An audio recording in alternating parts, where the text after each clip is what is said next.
Oui, absolument. L'éthique de l'IA doit aussi aborder ces inégalités globales. Cela inclut des efforts pour rendre l'IA plus accessible aux pays en développement, en favorisant le transfert de technologies et en développant des partenariats internationaux. L'objectif est de s'assurer que les bénéfices de l'IA sont partagés équitablement et qu'elle ne creuse pas davantage les écarts entre les pays.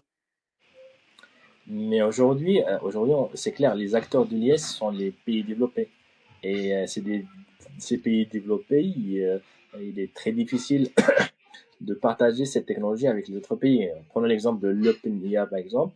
On voit bien que leur modèle, ils sont pas open source. Et du coup, effectivement, ils partagent l'utilisation de l'IA, mais ils ne partagent pas la technologie ni le savoir-faire.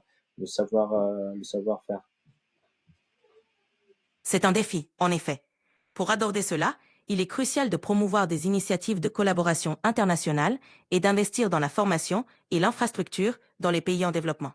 Des partenariats publics-privés et des politiques de partage des connaissances peuvent aider à réduire cet écart, même si cela reste un chemin difficile.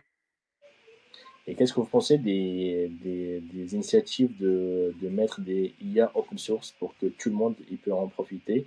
Et est-ce que OpenIA, il n'est pas censé faire la même chose? Oui, il existe des initiatives comme Hugging Face ou TensorFlow qui promeuvent des modèles open source.